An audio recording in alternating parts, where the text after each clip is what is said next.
back here on FalkTalk, sponsored by the Lindsay McDonald Group Lending Solutions at Security National Mortgage Company and Goodwin Chiropractic. Dr. Timothy Goodwin. That's a signature snap right there, Yes. Josh. I love that snap. It's awesome. You gotta have something when you're on TV, right? We've been talking about this for a while. Tim and I have the opportunity to get Josh Burkman on FalkTalk. We've aspired for this since our first conversation when we said, "Do you think we'll ever be able to get Josh on?" And I said I knew we could. You know, before we jump into Josh, and we're going to be in there in 2 seconds, you know, again, I get a lot of people ask what the heck FalkTalk is, right? You know, and they get stopped. And I was thinking about that question today, especially with you, Josh, because, you know, FalkTalk to me is, again, people forget, Gary's broken, laid out, down in earth, I mean, just down, gets up, starts walking fast, changes his life. And so when that's the story of Falking, you know, but Falk talks about bringing athletes in like Josh and some of these guys that, you know, we look at Josh, and Josh has been up, he's been down, he's still in it, he's still going for it, you know, and we and I both know there's a lot of people out there who listen to this, hopefully, that they're up and down, you know, what are they doing to get themselves back up? What are they doing to pick themselves up? So that's what I'm here for with Falk Talk, is to bring athletes in like Josh, and, you know, we could talk about all his victories, but one time I remember after a big loss there with Steve Carl, and you came into my office that day, and I said, dude, and you said, I learned more about that loss than I did that win. You know, and you told me that. And that today still rings in my head with that. Probably one of the biggest losses in my career. Right. You know? Yeah. But you didn't let it stop you, though. You know what I mean? And so that was powerful. So with that said, you know, welcome, Josh. We're so excited to have you here, you know. Nice to finally make it. Yeah. You had to rearrange a couple times, right? Yeah. Little shifts and moves such as life, right? Yeah, absolutely. You know? I mean, you talk about just off of that, right, where Gary's been down and out, right? Like, look at where you're at. You're moving. Like, that is a blessing in itself, right? I mean, me, you know, going through hard losses and part of, like, what martial arts has taught me, right, is to get back up, right? We go through hard times, right? Like, life is about ups and downs, peaks and valleys, understanding how to, like, be humble in your peaks and also, like, work through the lows, right? And then knowing how to find your balance in those things, right? I always say, listen, I try to be on my spiritual surfboard. And when I say that, it's like, it's knowing what to ride, what not to ride. Life brings waves of energy, and it's like surfing, right? Like big wave surfing. It's knowing what waves to ride, who to be around, right? And I think that's like what you're saying, right? Like pick your waves, you know. Like, well, it's funny because get those peaks and valleys. You know, you and I have been together now for about 6.5, almost 7 years, you know, and some of the things you always forget that you say to people, like, did I say that to them? You know, and it's funny because I remember that conversation you had with me once, you know, and about me personally. And I remember you saying, dude, you just can't ride the high so high, and you got to deal with the lows and to be in that. But, you know, I think so many people are, you know, in this industry, mortgage industry, they're judged by the number. You know, at the end of the month, here's the number. They're not looking at the big picture and how they are contribution to people and everything else, you know? You know, I look at, I say this, right? This has been one of the toughest periods of my career because I'm not on a winning streak, and I've lost close fights. Yeah, we know. That I think I won. Yeah. Right? And totally. Listen, if the judges give me those victories, I'm on a winning streak, and I'm top 10 in the world. Yeah, you know what I mean? And instead, because of people's opinions, I've lost 2 in a row, right? And but I tell people all the time, like, man, you okay? I'm like, listen, if my struggles come through martial arts, my life is blessed. Yeah. Right? Because No doubt. my life is, I got healthy children, I have a healthy body, I do what I love, I wake up when I want, I go to sleep what I want, I eat what I want, right? You get interviewed when you want. There's, we did, and it's, my life is so blessed, but there's other fighters that lose fights and they're like, man, my life sucks, it's so hard. Right. But it's like, man, my life is so blessed, right? Like, I do what I want, and like I said, losing is the hardest thing that happens to me this year. My life is. But you've amazing. created that, though. You've created and you designed your life, and I think people It's a forget mindset. that. It's It a is a mindset, mindset. you You know? chose, hey, I want to be a professional athlete, and that means staying fit, doing what you need to do, you know, and doing a number of things. You know, people out there in life, let's say, you know, what are they up to? You know, you have a philosophy, a purpose. You know, and we talked about that, Gary, is having people have a philosophy and create a purpose in their life. You know, and they get spun out of all the little things and stop for a second. And, you know, I saw your post the other day. you know, those two little boys in your life, you know, Legend and Right. Atlas, have given you that inspiration. You know what I mean? Yeah. How many people have kids and forget about that when they're stressed out or something There's- doesn't go through? Think about how many wins you get on a daily basis when you're hanging out with your two dudes. Yeah. Absolutely. I've stalked a little bit on Facebook. I'm sorry, but Listen, you've we all seen do some it. likes in We all there do from it. me, right? Yeah, absolutely. So like it's usually with those two kids, man. Yeah. They create huge smiles, not just for you, by the way. Thanks for posting. Yeah, I think. Listen, I always said this: martial arts is a stage in my life, right? Like it is not who I am. It is part of what I do. But I want to peak when I'm 60, not when I'm 30, not when I'm 35, right? Yeah. And I just was down at the UFC Veterans Athlete Summit, and they brought 20 fighters together that have been in. Every one of us have 15 fights in the UFC, right? And we're at the latter stages of our career. And one of the guys that came and spoke to us, he's Hall of Famer, and he said, always, like, when it comes to your purpose, know your purpose and know your vision and make sure it's very clear, because, like, life is going to bring you stumbles and hardships, but if you know where you want to go, then you can get through those things very easy. And Right. he said something that was really good for me, because now, how do I want my career to end, right? And what do I want to do after my fight career? Right. And I know exactly what that is, right? Mhm. Like, I can close my eyes and I can picture exactly where I'm going in my life.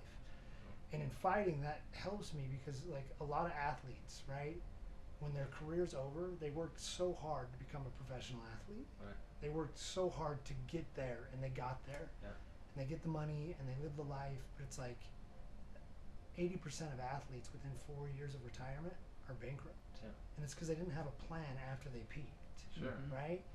And it start with the end in mind, right? Whatever it is that you decide to do, chiropractic, you know, coming back, right? Like, have your vision very clear. Start with the end in mind. Know where you want to go. And it's like, now that I have 3 fights left in the UFC, right? Like, what do I want those to look like? I also want to get one more contract, right? Like, I'm far from done, but I Yeah. know that it's the latter part of my career. And so I'm picturing, I'm visualizing, what do I want that to look like? What's my purpose?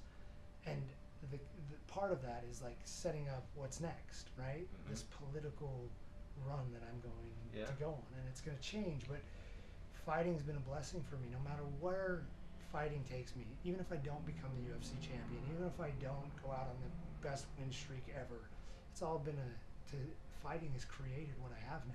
So fighting's been a success in my life, right? Like, Right. it's got me here. It's also, like I said, those 2 little boys, like, my purpose is to be a father, right? But I have to be successful in that so that the man that they're looking at, they admire and they want to be like, and they say, listen, my dad's a great man, and they respect me, right? And this is where I was going with this. I heard a thing on the radio yesterday, and they were talking about stats of the average child. The average child gets 3 quality hours a week with his father. 3 quality hours a week with his father. Mm. Right.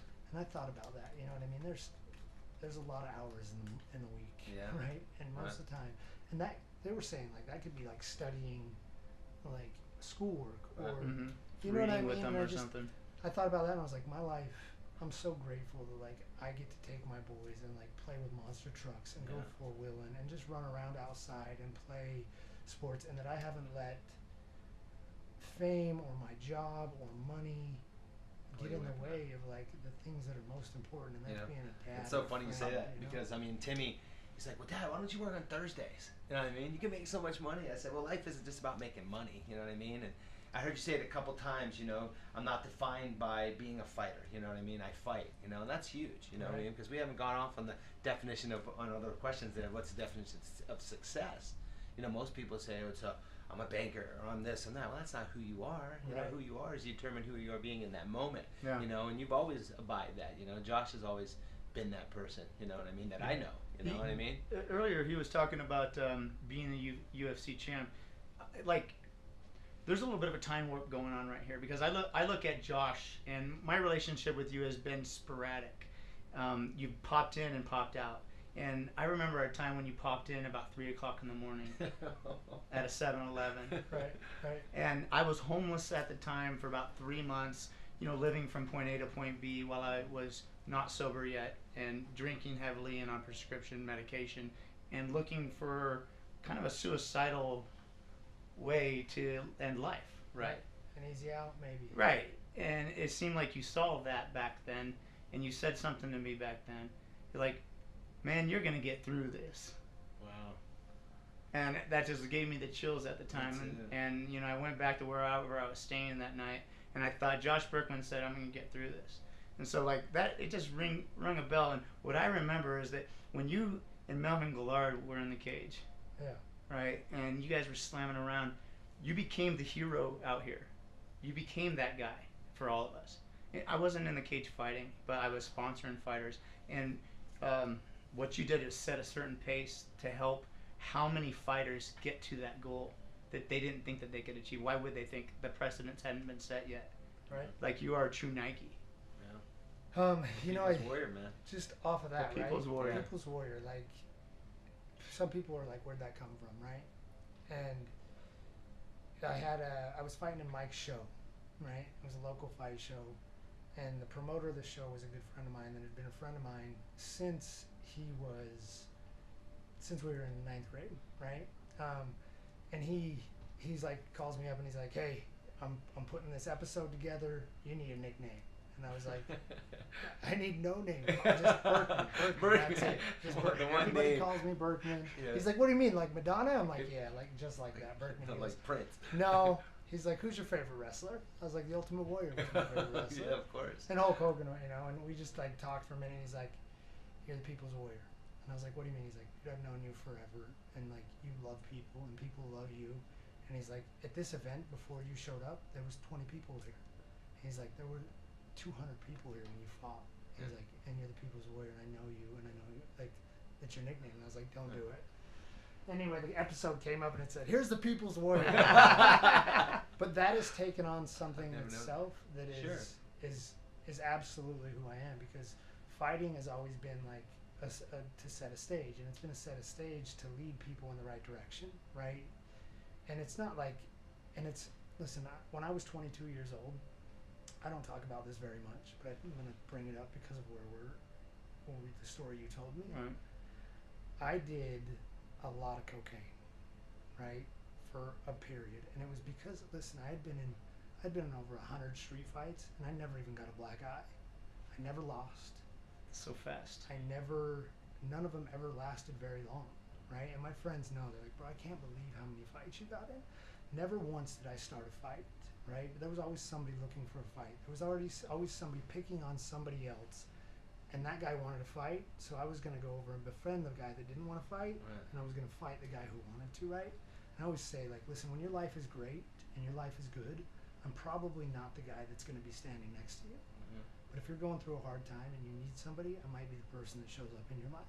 I freaking love right? that, man. Yeah, that's awesome. And when I was 22 years old, I did a massive amount of cocaine one night to see how much I could handle, how much my body could handle, right?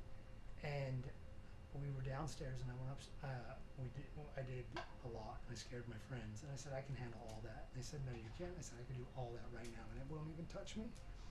And I did it, every bit of it. And 10 minutes later, I said, I'm going to go upstairs, and I'm going to go to sleep. And they were like, what? And I was like, I'm fine. I'm going to go upstairs, and I'm going to go to sleep. I went upstairs, and long story short, I'm not going to get it like into all the details of like what happened, but I went upstairs and I fell asleep for 3 days. My roommates thought I was dead, right? And his name's Nick Sturdy. He follows my career, writes me all the time. And that's just total mind control? For 3, I don't, listen, I very much came out of my body for those like 2.5 days, right? And I saw some things, right? And I knew that I very much saw a purpose of like living a healthy lifestyle, helping people like understand that, and using fighting for a stage to like set up the things that I want to do in my life, which will end up being, listen, leadership and leaders of men and guiding people in the right direction, right? Yeah. And the way that I woke up is my brother called my dad and said, have you talked to Josh? And Jared, said, no, I haven't talked to him for a couple of days, and I've tried to get hold of him. And my dad drove down from Midway, couldn't get a hold of me, and knocked on my door and pounded on my door. And when he did that, I very much like, listen, body and spirit is very real. Mm-hmm. And I know this, right? And we pull them together here to like, and we'll get into that a little, right?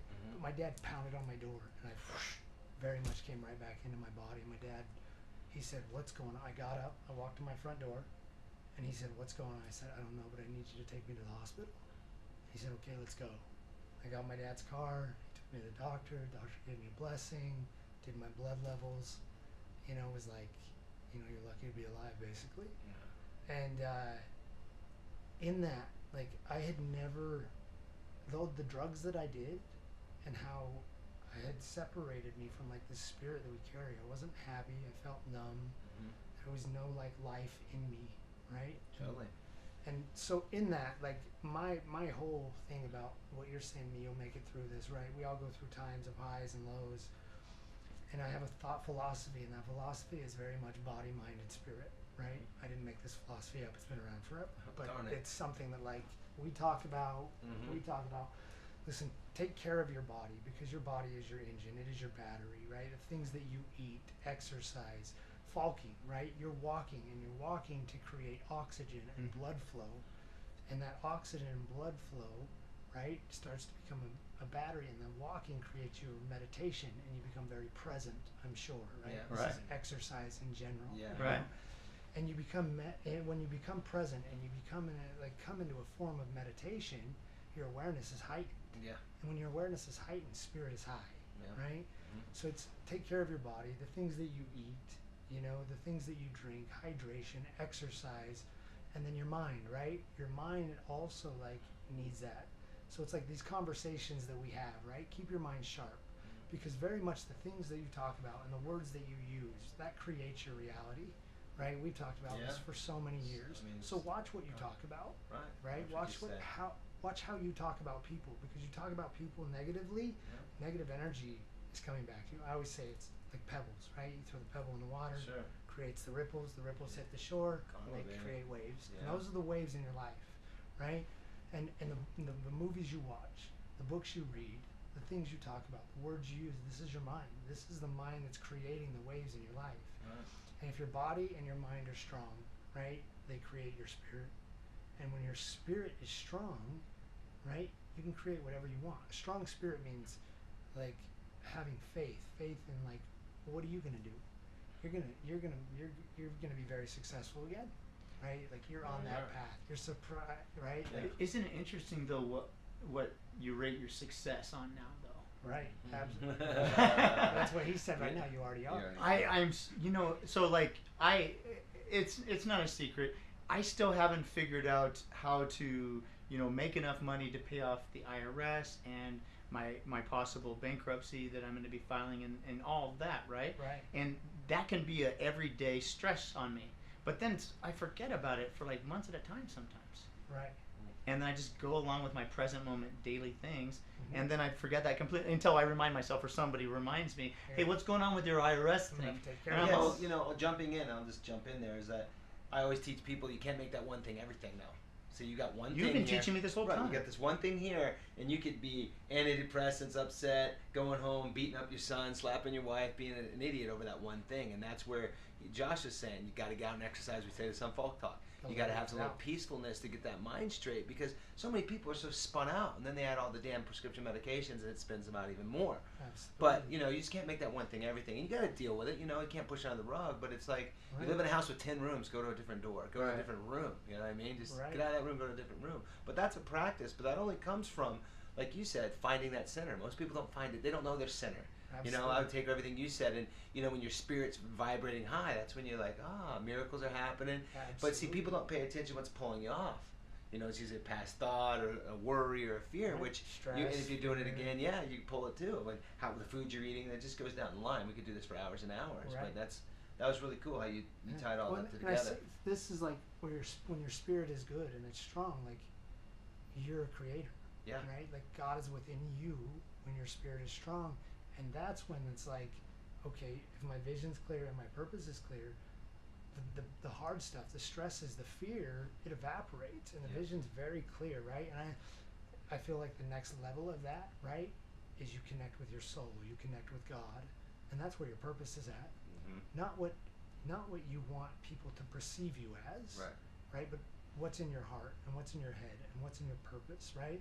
You line your body, mind, spirit, connect to purpose and soul, like you're a master of your own life, a creator of your own life. Yeah. I mean, in essence, like The soul God is warrior. within you, right? Body, Soul mind, warrior, spirit, yeah. soul. So tell right? me if you don't mind, what happens when you don't do one of your yoga days, or you just go a couple days without any cardio or anything? How does your temperament change? It definitely affects me, right? Because we're all going through the same things. Life creates stress and problems, and you know if you don't unwind that, it just starts to ball up and ball up and ball up. And for me, yoga and exercise just unwinds the ball of string, and it makes it like easier for me to see things clearly. And listen, it might not always be my stress. It might be a conversation that I get in with somebody, and I let them tell me their stresses and their problems, and I feel that I feel them very much, and then sometimes they feel better, right? This is your job. Yeah. You're right. This is how you heal people. Yeah. And so I very much like your stresses. If you are scared, if you lie, if you have problems, if you have the IRS on you, it creates stress, and the body holds that, right? So you got to go exercise that. And I always say it's like the show Exorcism, right? The lady, like, she's possessed and she can't get off the bed, and she's so stressed out and so freaked out, her head spins around at one point, and they got to call and get a pastor or a preacher, and they got to come in and like give her a blessing, and like, you know, she becomes she's Released. she's released. And it's like, well, it's called exercise for a reason. You're exercising your demons, your thoughts, your stresses. Right. She didn't need a preacher. She just needed to go do yoga or spar or That's a great Falk. Look or, at that parallel, man. You know, I never even saw that before. Yeah. That's what it is. And listen, some people need to, like, you know, preachers and bishops and psychologists, they're all the same thing. You have emotions and things that, like, you just need to talk about and release, right? But like very much so, like yoga and exercise and falking, and it's all the same. It's all trying to get oxygen in your body to blood flow, to like release stress and like align yourself. We're always told to breathe. Just take a breath. Yeah. Take a breath. I breathe quite a bit when I'm falking. Well, that's so funny you say that. Absolutely. These new iPhone watches, it'll hit you every couple hours and it'll say breathe now. And Really? Yeah. And it'll go for like 2 minutes. I was laughing because I didn't know that. You know, I'm Right. like, this thing just told me to breathe. And I was stressed when it told me to breathe, dude. I was like, oh my stars, yeah. So I think it's coming to forefront what you said, though, you know, because what happens when you're stressed out? You got a whole just a dump of chemicals. Okay, you're gonna get a bad chemicals. We won't get into the names of them. Okay, Right. It's gonna wear the human body down. So now all of a sudden you end up in a medical doctor's office. You're stressed out, and they don't even talk about the stress. They just give you a pill or something that's gonna spin you out. So that's why it's so important to, you know, everything has a balance, right? The yin and the yang, you know, the opposite side. So when you're stressed, you go out and you walk. All of a sudden you flip those hormones, get rid of those hormones that are floating, and now all of a sudden you're feeling a little better. You're working out. Right. So you know, it's the same way when you're upset and you're holding everything in. When you talk about it, let it go out, let it flow through you. Right. You know? You're absolutely right. While you were saying that, I thought of a crisis, a tragedy that just happened last 4 or 5 days. I wanted to bring it to both of your attention and kind of bring it out in the open. We can cut it if we want later, right? No cutting. This is live. We just talking about what we want. You make it look good later. But check this out. Somebody got laid off recently from their job, and I won't say who the company was, I heard the story. but a very, very close friend of mine and his wife, their brother-in-law, he, you know, got fired, went home on his way home, about 3 blocks from it, got out of his car and jumped over the 7th East overpass onto my Falking Trail. Yeah, I Like, heard about this. right, you know, 3 feet from where I walk, I passed every day. Right. And he tried to kill himself. You know, text a little, hey, I'm sorry I failed you, to his wife, and then jumped over. And I had this weird mixed feeling. Like, I knew that the guy had been given prescription drugs, antidepressants, all these things. And in those antidepressants, it talks about may have suicide. Side effects, yeah. Right. And so the first thing that came to my head is like, is this dude on antidepressants? Yeah. And I have never, and I'm only bringing this up because we're in this state, okay? Not because people here are pro this, but why aren't they giving THC to people that are depressed here in the state on a medical level? God, bro, that's a big question. That's big pharma. That, I mean, you're gonna hear me say that they want you sick, they want everybody sick. It's just how it is, you know. And that's their answer. Hopefully, they're not doing things that, creating these things, thinking that they're gonna harm people because all outs do no harm. That's the oath of medicine. But come on, it's money, and we're way past the people. It's into money. There's so many different options. They can regulate it. I mean, my understanding when I did Sure. it, I read up on it because of my back surgery. My thought is this, right? And this is very much. I just went down and voted, right? Yeah. That's why I was late. You're gonna be the next freaking mayor. I will be the governor. Governor. Nice. And I walk in, and the very first thing I see is we the people, right? And I just am thinking about that for a minute, and then I'm thinking about Hillary and Trump, right? And I'm thinking about I watched all the debates, right? And I watched their debates, and they brought up issues, and instead of bringing up issues, they talked about how bad of a person the other person was. And the debate became about well, who's the worst person? Yes. Right? And I don't like any of them as far as being the leaders of our country, right? But very much our country and the leaders of our country are about big business now. And they're about big business because those big businesses give money to their foundations, right? And they're it's more about money, and it's more about big business than it is about people, right? And it's about oil, it's about pharmaceuticals, it's about controlling those things, right? Where they're not, listen, if I love the scriptures, right? And I love the old spiritual leaders, right? And I love them because they talked very much about issues that help people, right? Understanding prayer and God and spirituality. I didn't hear Hillary or Trump talk about spirituality or God or how the things we're talking about, body, mind, spirit, help people. Politics is about big business now. Yeah, that's all. But it's forgetting about people, communities, states. It's more about federal lands, and so politics for me, talking about this, it's because it's about big business, right?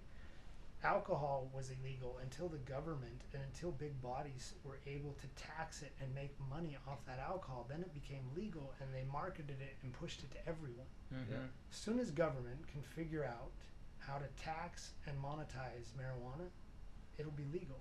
It grew wildly everywhere. Well, it's coming because Monsanto and Bayer are getting their hands in it, right? And so it's just a matter of time. And that was it. It grew wild everywhere. Right. And they said, "Oh, this is free, and people are liking this. They're not taking our drugs. They're not drinking our alcohol." Listen, and one of the studies they did that marijuana became illegal, that backed it by the FDA. What? I don't know exactly when this happened, right? The 60s or whatever. They gave a rat the equivalent of 60 joints through a little tiny mask. And they said, listen, our studies show that this impairs your judgment, lacks this, this has got to be illegal. Yeah. If I put a mask on you and put 60 joints through it, right? Yes, and this is where we don't have freedoms. We don't necessarily get to choose. We think we're free, but so many people are going to jobs they don't like. Yep. We're paying taxes that are absurd. Yeah. The amount of taxes we pay now are more than when we rebelled against Britain, right? Our lands are being, there's so much that listen, government is very much about big business. It's not about people. And what people need to do is realize that, and we need to take care of each other and take care of people again, And I think it's definitely been the most stressful political campaign ever. I read an article today, about this, because everyone's so divided and hating each other, and I'm just blown away on all of that, So I'm hoping tomorrow we can all start loving each other again. But Josh, going back to you, this is more about you here. Is that, I just want to say thank you for being my friend, bro, because you inspire me, you inspire my children. There's so many times when my kids have been up to bat, I'd be like, Josh Burkman, what would you do right now, And I think your next thing for me, we talked about a long time, is as definitely a political move, but even bigger is being that next Tony Robbins, being that speaker on stage, and that's definitely where I see you, to give that advice, to lead people into that peace and balance, because it's not just what you say, it's the energy that comes behind what you say. Is that what makes people listen and resonate? And I just really appreciate you as an athlete, as a person, as a dad. You know what I mean? You've gone through, when I've watched you go through some stuff, man, and I always, reference you, and I hope people out there listening, get something out of this. And you too, Gary. You know what I mean? You empower a lot of people, and you inspire a lot of people, man. Thank you. And I get a lot out of this. Like I was mentioning before, I get to know more about Josh on this interview than I've learned, over these years of watching you on TV. Because on TV, you don't get the real scoop, but here on Falk Talk, you get the real scoop. Absolutely. We're grateful for having Josh. Hey, let me say one more thing. Yeah, man. Just off of what Tim said. For sure. Yeah. Well, we're talking about politics and what these people are saying, and you're saying Tony Robbins or whatever, right? Like, fighting will set a stage for me to go into that, right? Mm-hmm. Politics for me is very much going to be about community and service and creating communities and facilities that educate kids on the things that we're talking about: martial arts, yoga, movement, healthy lifestyles, Mind, right? body, spirit. And when I'll be the head of the athletic commission, and then I'm gonna go into county council, and if I like politics, if I enjoy what I'm doing, that's when I'll make a push to be governor and but it won't be up. It'll be very much how come the president doesn't ever get up and give a spiritual talk about just being a good person? Yeah. Right? If you're going to be the leader of the free world, one nation under God, whatever it is, one energy, whatever you believe, right? Why have we stopped talking about ourselves as individuals, how to be strong, how to make yourself a strong spirit, how to come together, right? The reason there's a two-party system, Republican and Democrat, is to split the people. Sure. Mm-hmm. The reason there's religion, right, is because if it wasn't for religion, the poor would kill the weak or the rich. Mm-hmm. Period. That would happen, right? The reason that there's these race issues, white and black, is it's all to separate us, right? And the key that we need to realize is there's one race. It's the human race. In my life, there is not racism, right? When I watch the media and I watch the news, that's when there's racism, Right. Oh, right? yeah. For sure. We have to do this together, and we have to love each other, and we have to respect each other. And very much what I see is that, except for when people are talking about what they see on CNN and the news, and those things are what's dividing people. And it's listen, put your phones down a little bit, look at each other, say hi to people, don't be scared, Right. don't be fearful, live in a place that's open your heart, open your mind, love people. The only way that we're going to get out of this is doing it together, and that has to start with every single person and individual is just getting rid of the fear, accepting and loving people, and moving forward with faith and hope. And that's what our politicians are not talking about, and it's absolutely what they should be talking about. And Imagine it's what they we're ended missing. a speech with Namaste. I honor the place of you of light and love and truth. That is in you, that is in me. When you're in that place in you and I'm in that place in me, we are one. Namaste. You know what I mean? So, absolutely. Namaste for a governor in the presidency. Yeah, Awesome. 2024. Tough times coming. Awesome. I know that that you've been on this journey for a long time, and during your fights and during your ups and downs, do you keep going back to the same source? Is it yoga that gets you back to that same place? What's the secret? For me, it's very much just spirituality. So it's meditation. Yoga adds to my spirituality, and it's a part. And it's like this, right? For me, martial arts has taught me this. I wanted to be the best fighter I could possibly be, and when I started fighting, people would be like, "Are you a boxer?" And I'd be like, "No." And then, "Are you a wrestler?" And I'm like, "Well, I wrestled and I box." Or "Are you jiu-jitsu?" And yes, I do jiu-jitsu too. But my thing is I pick from everything, right? I've traveled all over the country with some of the best boxing trainers and best boxers in the world. And I go and I become a student. I become completely, I don't know anything. Teach me what you have to teach me, master, right? And they teach me and they teach me and they teach me, and I become a student of theirs. And I write and I learn, and then I leave. And I go home and I figure out how that movement works for me, right? And I do that with boxing, I do that with jiu-jitsu, I do that with everything. And I say my martial art, I made up my own martial art because nobody's body is made like mine. Nobody's mind works like mine, and nobody's been through the experiences that I've been through. So I want to learn from the best everywhere, but I want to take what from the best and make it my own, right? And I do that in martial arts. I also do that in yoga, right? Like I want to go and I want to learn from the teachers and learn these postures and positions, but I take them home and I make them my own and I move how I want to move. And so I try to do that with everything, right? I do that with religion, right? I take, because I think religion is flawed. I think religion has been taken by man, and man has got power from it, and that has corrupted man. But that doesn't mean that there aren't principles and divine purposes in those scriptures that are incredibly guiding and enlightening. Right. Sure. So I take from the Mormons, I take from the Buddhists, I take from the Catholics, and I choose what works for me, and I make it my own. I do that with. So I'm not a boxer, I'm not a jiu-jitsu guy. I'm a mixed martial artist. Right. I'm not a Mormon. I'm not a Buddhist. I'm a spiritual being having a human experience. So I take from those spiritual leaders, right? Same thing. I'm not a Democrat. I'm not a Republican. Right.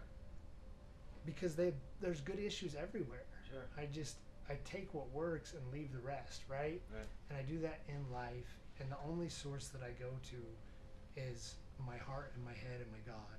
When I say my prayers and I ask for guidance, and answers come to me through people, through friends, through music, through words, you know what I mean? And I try to be in a space that's as clear as I can possibly be to understand when this divine energy is giving me guidance in my life. And the less stress I have, the happier I am, the more clear I am, the more that I understand when my prayers are being answered and when I'm being guided.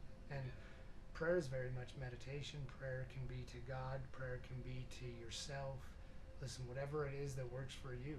You know what I mean? But there is absolutely a divine energy that is allowing us to live this life. And it's important to tap into that however that works for you. That's awesome. Every bit of that. Wasn't it? That was really cool. Every bit Well, of it. I mean, to wrap Thank it all you. up and to say, I mean, to summarize what he just Paper said. covers rock. Yeah. I mean, to summarize what he said, though, that. I got you on that one. To summarize what he said again, when you're at that, you know, what you said, when you find that center, that frequency, and you're doing that, the right things show up and they present themselves, and you can pick the pieces that you need lined up on the frequency you're in. Absolutely. So, Can you believe how many years that we've been going to his pulpit? I mean, and they're still messed up. Like seriously, I've been laying on an adjustment table since 2003, and I've been able to hear so many of. By the way, what you just shared was freaking awesome. Like you had me going spiritgasm to spiritgasm, and it was awesome. Thank you. I love it. And it didn't just happen overnight for you. You know the thing about words, I always feel this way is that when people are talking, I mean they're really trying to manipulate your brain. And so when you just manipulated my brain, I received almost all of it. Awesome. Thank you for that. Yeah, man. That was awesome. Thanks for having me. Like I said, Hey. listen, I wouldn't be doing what I do. I'm 36 years old. I've been a professional fighter for 14 years. I've had over 45 fights. I walked into this guy at 29 years old, 7 years ago, and I'm performing at a very high level at 36 years old. And Tim is a part of my team. He keeps me moving in a physical, mental, and spiritual way. I just appreciate you. Thanks for having me. Like, you know, like I said, man. my prayer was, listen, I'm 29. I have herniated discs in my back. I know I'm not done fighting. Like, how can I continue to do this? My buddy Peter Kuhlman said, hey, Dr. Goodwin wants to meet you, wants to help you. If I wouldn't have walked into you, if I wouldn't have said my prayers, if I wouldn't have listened to a friend who told me about you, I wouldn't be doing what I'm doing now, right? So and my purpose was to say, I wanted professional athletes to show up. So I have that vibration going out, and that's how we're all interconnected. Absolutely. So, And this, you know, bro, you've been around, your stories are motivating, got your paintings in my house, and staring at it and try to figure it out all the time. Yeah. And the thing about you is when you're doing good, everybody around you is doing good. You know what I mean? And I've heard that story from guys like Steve Sharp along the line of fighters. And I mean, that's what it's about is like, listen, when you're doing good, you know, like spread that around, because what you give comes back to you, and what you give, you get back in life. And when you've gone through hard times, you've had people show up for you. Yeah. And it's because of what you do when you're in good times. You know what I mean? So like, thanks for being in my life, the messages, the inspiration, like, and thanks for having me today. Dude, thank you. Yeah, That's absolutely. beautiful. Nice. Well, on Falk Talk, you don't always get these feelings that you guys may be feeling out there, because I know I'm feeling them right now. Hanging out with certain people here on Falk Talk is what you're going to experience. We're going to talk about different subjects. We're always going to talk about falking, and we're going to talk about some extreme sports once in a while. So make sure you come back to Falk Talk. Thanks.